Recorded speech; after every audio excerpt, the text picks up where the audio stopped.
Anong klaseng tao ka? Napakasinungaling mo, Matibag! Oh, yan talaga mga kababayan ang sinabi nitong si Madam Pia Cayetano. Galit na galit siya mga kababayan at binalatan niya ng buhay si Matibag at pinakita pa niya mga kababayan isa-isa ang mga kasinungalingan nitong berdugo, bagong berdugo ng gobyerno na si Melvin Matibag mga kababayan ng NBI. Matindi ito. Panoorin niyo po. So, tinawagan niya si Director Matibag na overhear ko. Si Senator Cayetano ang tumawag kay Matibag mga kababayan ha. Nakausap niya na maayos kinakausap ni Senator Lawrence. Sabi niya, Melvin, nagbabarilan na dito, pumuputok na dito. Anong gagawin mo? Tulungan mo kami. Something to that effect, no? Yung sinabi niya. Tapos ang sinagot sa kanya was, wala akong magagawa. Wala ako dyan. Wala kami dyan. Pabalang mga kababayan ang pagsagot ni Matibag. Wala kami dyan. Pinalis kami dyan. Wala kami dyan. Tapos andun ang mga NBI niya mga kababayan. Tapos dinideny niya na wala dong NBI na nandun. Tapos sa ibang interview mga kababayan, ang sabi niya, bakit hindi kayo nakipag-coordinate sa amin? Animal kayo ang lumusob. Malay ba namin lumusob kayo? Umalay ba mga kababayan kung talagang mga shooter iyon o armed group? Dahil ang pronouncement ni Matibag, wala sila doon. Umalis na daw sila kinagabihan mga kababayan. So ang presumption, puro yun mga armed group, baka mercenary. Kaya nagpaputok ang Senate mga kababayan na Sergeant at Arms na ngayon sinuspindi ni Boying Rimulya. Ayan mga kababayan, ang another kampon ni Bangag sa Bagoong Pilipinas, umentra. So when I heard that, medyo napariyak ako kasi I'm like, what? Nagtawag kami. Remember there's nagpuputukan sa likod namin, madilim yung ilaw. Eto ka, naghahanap ka ng lifeline. Tapos ang sagot sa'yo is, wala kami magagawa. Wala kami dyan. So, I was so taken aback na, ha? Senador ang kausap nila mga kababayan ha? Like, kung kayo dahil ng pulis, tapos ang sagot siya, wala akong magagawa. Yun yung feeling ko. I may be a senator, but I'm a human being. I'm a woman, I'm a mother, may mga anak ako. And in those circumstances, I was scared. So, tawagan mo yung tao with the hope na may gagawin for you. Message din ako kay Secretary Vince Dizon. Vince, what's going on? Do you know what's going on? Binabaril kami dito. And then, so, that's me reaching out to someone I know, and then Senator Lauren reaching out to somebody she knows. So, when I heard that reaction ni Director Matibag na, wala kami magawa, wala kami dyan. I was like, what? You do something. Do your job. Yun yung sinagot ko sa kanya. Tapos sinigawan niya ako. Ang sagot niya sa akin is, wag mo akong sigawan. Oh, ang angas ni Matibag, no? Salbahe talaga. I was so shocked na yun lang ang sasabihin mo sa akin. Hindi man lang niya tinanong, okay ba kayo? Patayin niyo yung ilaw niyo, huwag kayo lumapit sa bintana. Ano ba sinasabi ng isang professional na expert dun sa mga under siege, which is how we felt. Ano ba dapat ang sabihin mo? Huwag mo akong sigawan? Siyempre, magtataas akong boses. Ngayon pa lang nga, nagkikwento ako sa inyo, tumataas yung boses ko, di ba? I was trying to be very calm because I'm a believer na pagkalma ka, you can think clearly. Pero nung sinagot akong gano'n na, this is the people. Ang kanyang tenga. Do your job! Oh, ayan. So, palpalin mo nga itong mga kasinungalingan niya. Akit ko lang. Sabi ko, wala kaming agent dyan.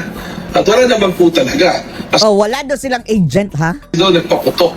So sabi ko, ini-investigahan nyo, pahuli nyo. Pahuli nyo yung mga nagpapaputok. Tapos umamin siya mga kababayan na nagpaputok ang kanyang agent ng 6 na beses. Sinungaling talaga. Dahil sigurado ko, wala kaming tao na nandiyan dyan sa loob ng Senado. Sabi ko, wala kaming agent dyan. So, Posko. Wala naman po talaga. Bakit may nahuli? Kasi doon nagpaputok. So, sabi niya, wala kaming agent dyan. I'll talk about that later, yung wala kaming agent dyan. Sabi din niya, pahuli nyo. Pahuli nyo yung mga nagpaputok. Ako huhuli? Kaya ka nga tinawagan ni Senator Lauren eh. Humihingi nga kami ng tulong sa'yo. Tapos sasabihin mo, pahuli nyo? Yeah, sure, may usaa kami. Humihingi nga kami ng tulong. Mahirap bang intindihin nun? Mahirap ba? Bangag siguro yun eh. Dagdagan ko na lang. Kasi may narinig din ako na pinaalis kami dyan. That's what I remember you told Senator. Pinaalis nyo kami dyan. Because in the meeting with the newly elected Senate President, Senator Alan Cayetano, on Monday, 2 days before this happened, meron kayong usapan na ipo-pull out mo na yung troops, yung mga NBI na sumugod doon. That's for peace and order. Okay? Usapang maayos yun. So, kung gusto mo naman sabihin na, naku po, wala akong tao dyan kasi pinaalis nyo kami. Please let me know kung magpapabalik ako ng tao, Sana, kung hindi pala yung tao ng NBI mga kababayan at hindi rin tao ng gobyerno dahil sabi ni Bangag, no? Sana pala, bindaril na lang na tuluyan mga kababayan, di ba? Na sino yun? Baka mga goons yun. O talagang mga attackers mga kababayan. Paabang ako, we will be there if you need us. Wala naman akong narinig sa'yo na gano'n. Wala. Basically, ang gusto mo lang paratingin sa amin is pinaalis nyo kami, bahala kayo sa buhay nyo kung pagbabarilin kayo dyan. Oo, ganyan. That's basically your message. And you repeated it. What you said to Senator Lauren and me, you said it on the air. Nag-angas My pa, no? job, my human nature is survival. So we will do what we can to survive. Magtatatawag kami. Diba? To help us. Kasi ako personally, I cannot defend myself with gunshots. Oo, hindi Pwede silang masakir nun mga kababayan. Di ba? Ang sabi ni Bangag, hindi yan gobyerno. Ang sabi ni matibag din mga kababayan. Wala nang NBI dyan pagkagabi. Kahit pa sa GSIS daw mga kababayan, 4 nga lang daw ang pinadala nila. So sino yung mga taong iyon? Mga goons? So dapat lang talagang barilin mga kababayan. Tapos, yun pa ang sinuspinde. I don't carry guns. I'm a non-violent person. So magtatawag ako ng law enforcement. Hindi ako magtatawag ng goons. Hindi ako ganun. Wala mo na akong kilala. Actually, to begin with. Ang mga Magtatawag ako ng law maraming enforcement. goons. On that note, tinawagan namin si Secretary Remulla. Ganun din yung boses ko. Sabi ko, Sec, do something. Do your job. Alam mo, sagot niya sa amin? I'll be there, ma'am. I'll be there. I will be there. Don't worry. Don't worry. Pupunta na ho ako dyan. Si mga kababayan, no? Kung itatabi mo si itong kaangasan ni John Vic. Nagmimisto lang mabait si John Vic mga kababayan kung itabi mo kay Matibag. Ang laki naman diferensya nung sagot na gano'n. Diba? Diba? Basic lang.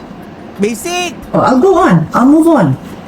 So ulitin ko, before I go on, kaya lang kami tumawag dahil humihingi kami ng support. Again, Secretary Vince Dizon, hindi siya law enforcement but he's my friend. And he's part of the government. So, sa kanya ako nagsabi because I know he'll listen to me. Kahit hindi siya law enforcement. Hindi ko naman gustong siyang sumugod doon dahil hindi naman din siya law enforcement but I know he will make calls. And he did. Because later on, he called me back and said, the President wants to talk to the Senate President. O yun, hindi yung bahala kayo dyan.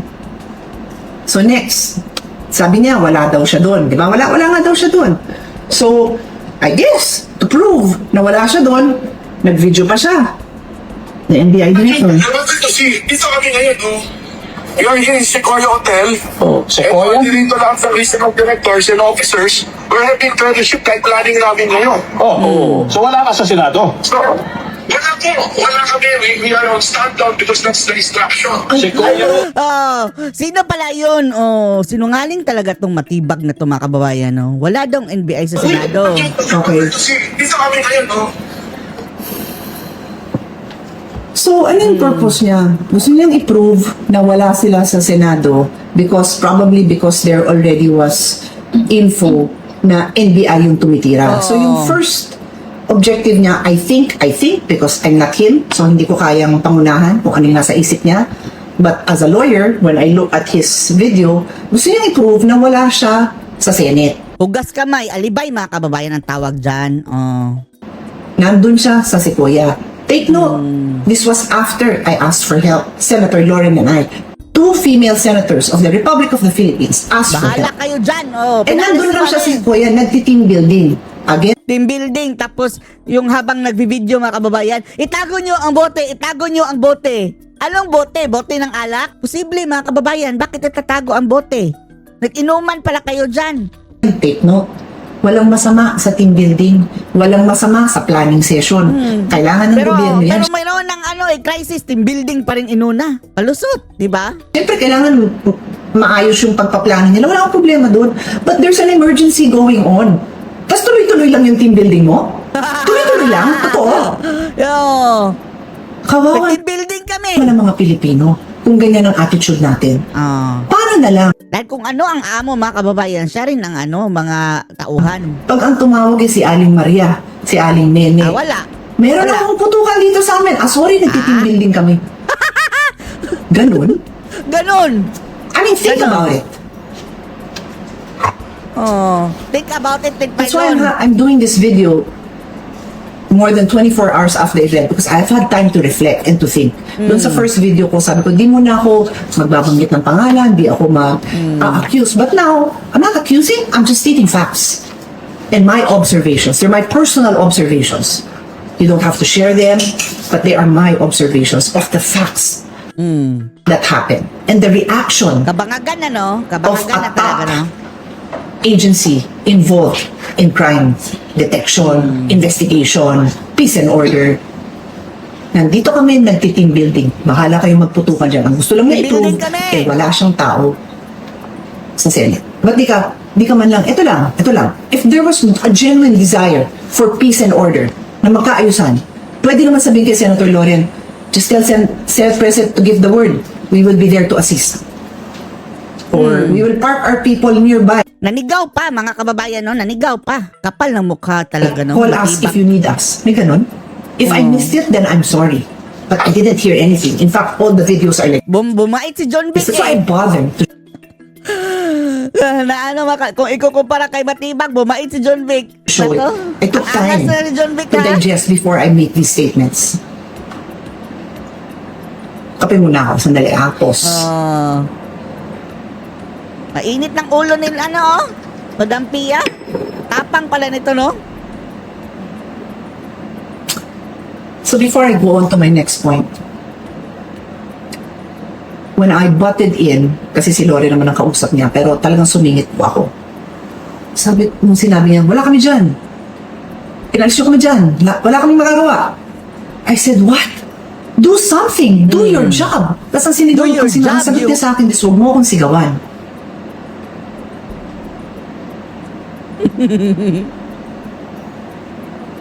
Hindi ka nga lang dapat sigawan, dapat ka pang arestuhin.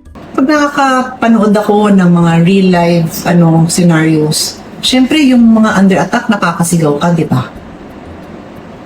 Either sisigaw ka ng saklolo, o sisigaw ka ng tulungan niyo po kami. Tapos kunyari may nakitang pulis o kung sino man na dumaan, tulungan niyo kami, ano ba? Tulungan niyo kami dito, di ba ganon? So normal naman yung reaction ko, di ba? Wag na ka daw manigaw. Mag-apologize pa ako dahil medyo pasigaw yung boses ko. I don't mind. Pasensya na po.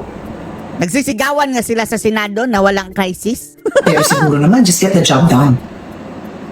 Yun lang naman yung request ko, do your job. Do your Sinabi ko yun kay Secretary Timulia, no problem with him. I didn't even have to tell, I didn't say the same words to Secretary Vince Dizon because it's not his job. Hindi siya law enforcement. I just told him, what's going on? Please help us. O, diba? And he did. He made calls. Okay. So I move on to my next point. Ano ulit yung sinabi niya? Ulitin natin ha. Ulitin natin. I wanted to see, dito kami ngayon, you're in Sequoia Hotel. Sequoia? Dito lang sa Andito kami sa Sequoia Hotel, nag-team building kami. Bakit ka istorbo? Officers. Itago ang bote. Planning fellowship, type planning namin ngayon. Mga kababayan. So wala ka sa Senado? So, yan lang po. Wala kami. We are on stand-down because that's the instruction. Sequoia? Okay. So wala sila dyan. Okay, sige, wala po kayo sa NBI. Ay, wala kayo sa Senate. Okay, Paano yung mga tao mo? Grabe ito, wala mga kayo. budol, Sige. Mga Establish na po budol. yun. I made sure that And in your previous sinabi niyo din, sabi ko, balikan ko yung first kasi ito na yung next point ko. Ulitin natin yung first video. The first video. Sorry, the first video. Wala kaming agent dyan. Ulitin ko yan. Oo, wala kaming agent dyan, ha? Sorry, importante yan eh. Importante yan. So sabi ko, wala kaming agent dyan. Wala kaming agent dyan. Ano ba to mga kababayan? Parang garapalan na itong panluloko, no? Narinig nyo ha? Wala kaming agent dyan. Oo. So, dapat sana, inubos na yun ng USAA. Dahil hindi pala gobyerno yun eh. Oh, ulitin ko Yung ulit. inimbestigahan nyo, pahuli nyo. Oh, kami Huli wala ka kaming na. agent dyan. Yun na. Wala naman po talaga. Kasi daw, Wala naman po talaga. nagpaputok. Wala kaming agent dyan at wala naman po talaga. Talaga. Okay? Yan yung interview niya noong May 30. The following day, on May 14, I'm sure na wala po tayong tao sa Senate premises, sa Senate building po. Pero nag-request po si GM Vic Piloso na magpadala po ng JSIS ha, nag-request. Oh, bigla-bigla mayroon agent sa JSIS. Wow. NBI. So, yun po yung nangyari. Meron po tayong mga NBI doon po sa GSIS. I'm sure na wala po tayong tao Okay. sa... Oh, tapos mayroon pang isa, madam, mayroon pang isa na ang sabi umuwi na daw. Hindi na daw umabot sa gabi. Ah, lukohin nyo ang mga ulol ninyo. Senate President. okay, ulitin ko yung sinabi niya. Wala daw siyang tao sa Senate premises. Premises. Sa Senate building, wala daw. Pero dun nga ni-reveal the following day, May 14, Thursday, na merong tao sa GSIS. Okay? So, merong tao sa GSIS. So, ano yung Parang mga ulol talaga, no? At mga papasok sa Senado eh. Andun sa JSIS eh. pinakahiwatig niya? Sa Senate wala, pero sa GSIS meron. Papasok. Mga kababayan, I would assume lahat po kayo, hindi kayo familiar sa GSIS building, sa Senate building. So, Kasi I'm lang sure, ang ibig sabihin nan mga kababayan, talagang mayroon silang tangkang dukutin si Bato. Hindi sila mga kababayan, hindi sila susunod sa usapan. Oh, yan lang yan. to you what it looks like. Here. Etong buong to, okay? Etong kulay dilaw is the building. Building yan, okay? Building yan. Ito garden. Garden yan, okay? Work. Pin yan ng chief of staff ko. Office ko yan. Kung mapapansin mo parang ganun kasi parang terraces yung design. I'll show you a picture actually later. Basta yan yung office ko. Yan. Tapos katabi ko mga ibang senators dyan. Tapos oops, meron sa kabila. Pa sa side na to, yan yung office ko na nakaharap sa garden ng GSIS. Anong building to? Nakalagay, Union Bank of the Philippines. Yan lang naman yung tag, you know, but GSIS pa rin yan. Hindi Senate office yan. GSIS offices yan. Magkadugtong mga kababayan, Oo, magkadugtong ang magkadugtong yan. building namin. Walang pagitan. Magkadugtong ang building namin kasi kaming senators, naglilis kami, nagre-rent kami sa GSIS. It is one complex. Look, it is one building. Naghahanap ako ng picture ko, pero sige, pakita nyo na lang. Kaya lang yung photographer ko kasi, nagpa-picture ako dito kasi may parang balkonahe yan eh. Nagpa-picture ako dyan. Kaya lang close up. Gusto ko sana na pag na-picturean, I'll do it on Monday pagpasok ko ulit sa Senate. Pag picture mo na ganon, makikita mo yung likod nun. Ang likod nun, yung garden that we share. Okay? So, pag sinabi ni NBI, ayan, ito yung picture ko. Unfortunately, sobrang galing ng photographer ko. Hindi mo makikita yung likod nun. Pero, yan yung mga halaman ko dyan. Yan yung naka-display dyan sa balkonahe. Tapos pababa. So, pag ako'y tumalikod, okay, gumanon ako. Ngayon, sa sofa ko, dumungaw akong ganun. Yung garden ng GSIS yung makikita ko. So, balik tayo sa akin, okay? Hawakan ko na lang to sa tabi ko. Dali, nangalay yung kamay ko. Kung sasabihin ni NBI director, wala siyang tao sa Senate. Sabi ni NBI director, Pero andun sa GSIS, sa the same compound. wala siyang tao sa Senate, pero meron siya sa GSIS. Saan? Sa baba ng balkonahe ko? O sa dulo ng building ko? Nilalakad ko to guys, minsan pagka yung mahaba yung oras namin sa Senate. Hanap ka ng picture ng hallway natin. Mahaba yung hallway. Yung dulo ng hallway ko, dito, papunta doon. Ang dulo-dulo nun, didikit na yun sa GSIS. So, nasan yung NBI niya? Doon sa kalibang kabila lang ng pader. So, pag kinatok ko, babalikan ako ng katok ng NBI agent niya. Andito lang po kami sa likod. Oh, wala sa Senado, pero andun pa sa katabi Wala lang. po kami dyan sa premises nyo. So, yan ba ay maayos is that a reasonable and responsible and professional response to your agreement with the Senate President that you will vacate? Tapos nandun ka lang pala sa gilid namin? Pag naghulog ako ng barya, dun sa ganon, sasaluhin ng agent mo yun.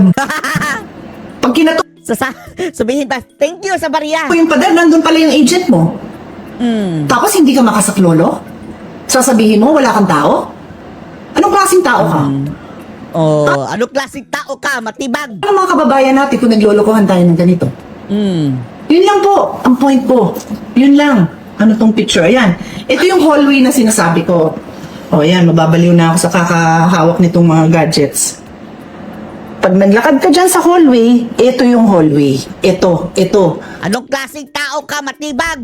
Udas. So, ang dulo niyan, dikit na yan dun sa premises ng GSIS because this whole thing is the GSIS compound. Oh, Okay? nagre-renta lang ang Senado sa GSIS. Yun lang yun, isang buo yun. Kaya NBI Director, Diyos ko, huwag ka manloko ng mga tao na wala ako sa Senate, nasa GSIS, dikit lang po tayo para tayong boarding house. Magkakadikit. Hindi tayo para mga luxury mansion na makakapal yung pagitan natin, na may makapal pa na pader. Wala. Huwag mo kaming lokohin. Oh, At huwag mo lokohin nanloloko, yung no? taong bayan.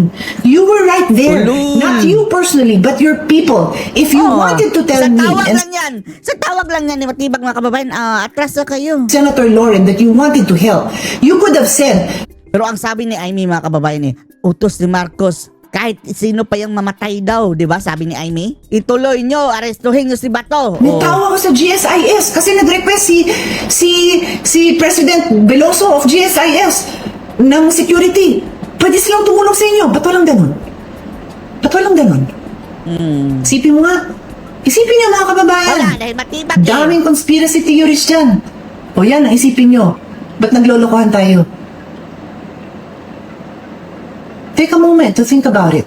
Think about it. Look at that. I'll show you the live photo.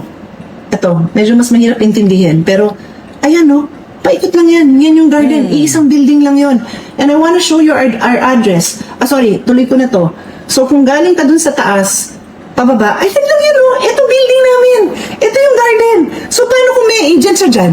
Pwede naman kaming akitin. Pwede kaming Oo barilan. nga, no? Oo, Nakarinig oo nga, na no? kami ng barilan.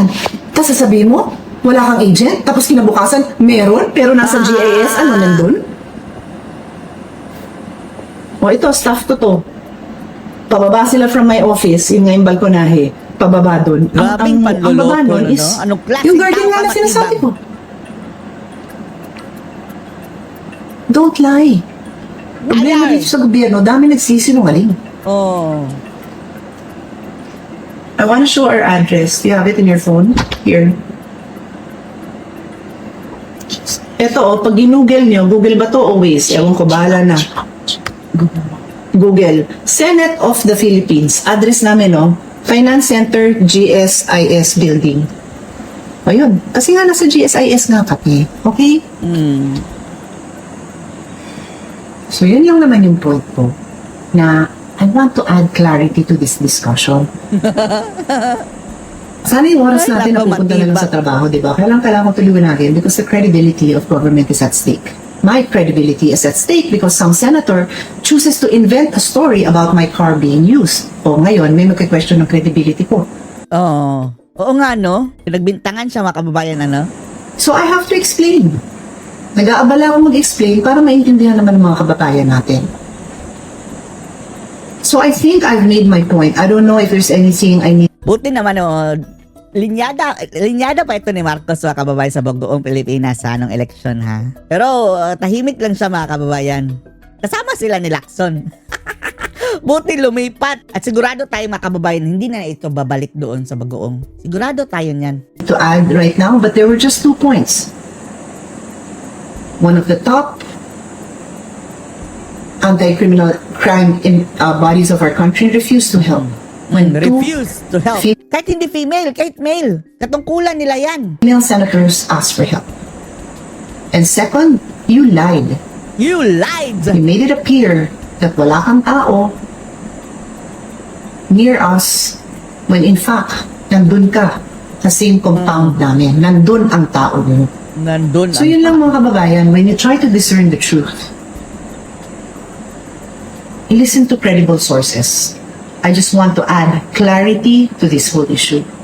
I want to move on. You all know me to be working. Pero tapusin ninyo yan. Dapat may namanagot dyan. Hard on the committees that I chair. I will continue to do so. Maraming senators, both on the majority side and the minority side. Tapos kung maalis si Matibag, no? Tapos mas malalapan na naman ang ang ipapalit. Siguro, no, di ba, ang sabi ni, kahit asar tayo doon kay, mga kababayan, no, Santiago na panot, no, mas okay pa yun ng kaunti. Di ba ang sabi niya, mga kababayan, kaya siya umalis sa pwesto dahil nasindikato siya, mga kababayan? Baka ito ng sindikato ni na Matibag ang sinasabi niya. Side will just work. Marami kami. And I trust that with the leadership of my brother, Senator Alan Peter Cayetano, abogado din siya. We just want to get the work done. But our work now includes impeachment. So yung mga nagsasabing mga theories na mangyari to because of impeachment, hindi na ho yun ang pakay ko for this live. But it just happened to be something we have to deal with during this leadership change. This leadership change, hindi ako kasama dun sa pagpaplano, pero I just know na it's been planned for months. So it happened during this time. Not gonna go in any more detail because it is a fact na nagkasabay dito sa impeachment. Those who want to hypothesize on how that happened, can hypothesize. But we'll do our job. We'll go through the process. And I also read something about a conspiracy theory na bakit daw sabay-sabay daw nag-live, something like that. Bakit hindi? Hindi naman sabay. Nag-live ba si Marcoleta? Hindi naman. My God, that's why I wanted to explain what happened. Nung talagang nagpuputukan na yung narinig namin, I was like, should I go live? Should I go live? And may nagla-live, may nagtatanong magla-live because we have to decide what are we going to do at the spur of the moment. And even the staff, you think hindi magla-live, either mag-live or Parang mga kababayan, malaman. Masaklolohan. tumawag sa loved ones nila. Eh, di ba, yun yung nature, natural na gagawin mo, di ba? Papaalam ka sa loved ones mo, magsasabi ka. Or I'm sure yung loved ones nila, text sa kanila. So, sasagutin nila, magla-live sila. That's Naka-live din yun sa sa GMA di ba? normal. So, to conclude na may conspiracy theory to jam the lines by going on live simultaneously, what a joke. And then, syempre, again, I just go back to our media who sacrificed their life for this coverage. Of course, naka-live lahat yun. So, again, I will add, I just hope that I was able to add clarity to this issue. I will go now back to my day, which includes some meetings.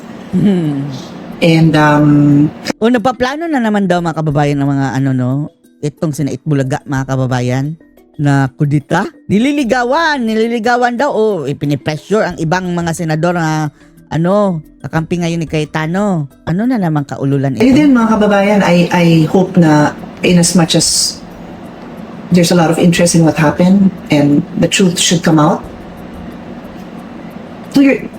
go through your life, do your job, handle your work, take care of your family. Huwag yung don't let this overtake things. I'm not saying it is newsworthy, so of course. Of course, dahil ito ang may kagagawa nito mga kababayan is ang mga bangag. Presidente na mga kababayan ang involved dito. Kahit ayaw niya pang aminin mga kababayan na hindi ito gobyerno, klarong-klaro na ang NBI Sino bang head ng NBI mga kababayan? Si BBM. Under yan sa kanyang command. We will follow the news, but then go on because we need to be productive. We need to This is a typical Marcos mga kababayan, Marcos strategy. be a productive society. We need to make our mark in Asia. And that's our goal in the Senate. Our economy. So tuloy din yung mga hearings natin next week. Okay. Gusto namin Blue Ribbon. Ano kayang gagawin nila sa dito sa minority na naman mga kababayan sina Soto? Ano kayang pang-trap na naman nila para lumipat doon kay Bangag? Tama na mga senador. Hayaan nyo na yung mga bulok na siyam na lang ba sila? Pero Yung dalawa mga kababayan, as good as bulok din yun eh, yung nag-abstain. Pero etong 13 mga kababayan, pero 12 na lang dahil wala na si si Bato, umalis na si Bato. Huwag nyo nang ibenta yung kaluluwa, kagaya nung natitirang mga sinatong na nakibangag kay Marcos. Maawa kayo sa taong bayan. Maawa kayo sa taong bayan. So di ko alam kung may update pa ako on these issues soon, but I'll be happy to keep you posted. God Well said, well said. Ngayon alam mo na kung gaano kalupit itong mga Marcos na to. Sino bang amo ni Matibag? Bongbong Marcos na Jr. mga kababayan. Wala nang iba. bless you all. Bye-bye! Ano masasabi niyo dito mga kababayan? Post your comments below.